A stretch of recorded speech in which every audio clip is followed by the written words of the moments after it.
Hello everyone, आज मैं आपको क्लास 12th का सेंट्रल आइडिया लेके आई हूँ। क्लास 12th का सेंट्रल आइडिया जो कि बहुत ज़्यादा पूछा जाता है बोर्ड के एग्ज़ाम पे। तो आप लोग को ये सेंट्रल आइडिया अगर आप याद कर लेंगे तो आपको जैसा कि 95 नंबर अचीव करने में अच्छा नंबर मिल सकता है। तो आपको चलिए बताते हैं कैसे हम अपने सेंट्रल आइडिया को लिखते हैं। तो सबसे पहले आपको ऊपर डाल देना है सेंट्रल आइडिया, फिर उसके बाद नीचे लिखना है my mother's 66 is compose by popular Indian English poetess Kamala Das. तो आपको मैं लास्ट तक देखिएगा। मैं आपको एक ट्रिक बताऊंगी जो कि बहुत ही इंपॉर्टेंट होगा और आप उस ट्रिक से अच्छा नंबर प्राप्त कर सकते हैं। और तो आपको मैं चलती हूँ सेंट्रल आइडिया के पास, दिखाती हूँ। चलिए हम आ गए हैं सेंट्रल आइडिया पे। जैसा कि हम सबसे पहले राइट करते हैं, सेंट्रल आइडिया लिख देना है आपको, फिर उसके बाद माई मदर्स 66। और सबसे पहले मैं ये बताना चाहती हूँ कि आपको वहाँ पर बोर्ड के एग्ज़ाम पे सिर्फ ब्लू और ब्लैक पेन यूज करना है, क्योंकि आप बोर्ड के एग्ज़ाम पे कोई कलर पेन नहीं यूज कर सकते हैं। वहाँ पे सिर्फ ब्लैक और ब्लू। अगर आप कलर पेन यूज करेंगे तो एग्जाम नंबर काट लेता है। तो आपको इस बात को ध्यान देना है।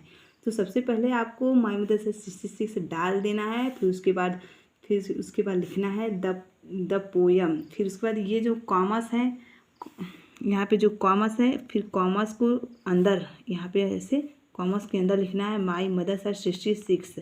फिर कॉमर्स क्लोज करके फिर is composed by popular Indian English poetess Kamala Das. फिर कमला दास के द्वारा लिखा गया है यह पोयम। तो इसको यहाँ पे कॉमर्स में इसको भी ऐसे क्लोज कर देना है। फिर उसके बाद the poem has been written in लैरियल आइटम्स, इसको यहाँ पे लिखना है कि लैरियल आइटम्स है। This poem source of the fear of listening her mother's of the poetess. इतना लिख कर फिर आपको यहाँ पे कॉमा देकर फिर the word need our mother, संसार को हमारी माँ की ज़रूरत है, यहाँ पे हमें ये क्लोज कर देना है। The central idea of the poem is the again which is the internal law of the natural in this poem. The poetess is very sad because her mother is going to pass away very soon. फिर उसके बाद हमें commas में करना है। फिर mother is everything the world, हमारी जो माँ है संसार के लिए सब कुछ है। फिर यहाँ पे हमें देखना है कि पोइटिस ग्रेस, पोइटिस बताती हैं कि इसमें क्या क्या यूज हुआ है इस पोएम में, इस कविता में। It is the emotional items use figure of speech simile and metaphor. तो ये पोइटिस में बताती हैं कि इसमें फिगर ऑफ स्पीच और सिमिल एंड मेटाफोर, इसमें figure of speech simile and metaphor use किया गया है। तो आपको मैं बता देती हूँ कि लास्ट तक में आपको मैं एक ट्रिक बताने वाली थी कि जो बहुत स्टूडेंट जो होते हैं उन्हें नहीं याद रहता है कैसे हम लिखेंगे बोर्ड के एग्ज़ाम पे। तो उनके लिए हम एक नया ट्रिक लेकर आए हैं। तो सबसे पहले आप ये जो हेडिंग है ब्लैक कलर का, यहाँ पे ये जो हेडिंग है ब्लैक कलर का यहाँ पे, तो उससे आप देखें, मतलब याद कर लीजिए। इसको आपको लिखना ही, अगर आप लिखेंगे नहीं तो आपको नंबर नहीं मिल सकता है।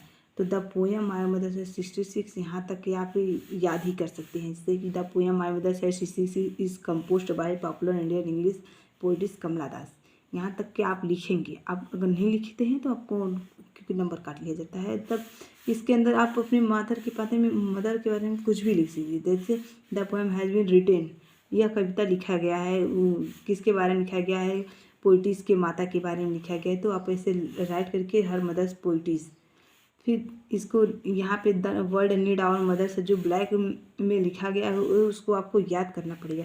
फिर बीच बीच में आप कुछ भी अपने माता के बारे में डाल दीजिए, अपने जैसे भी मम्मी के बारे में।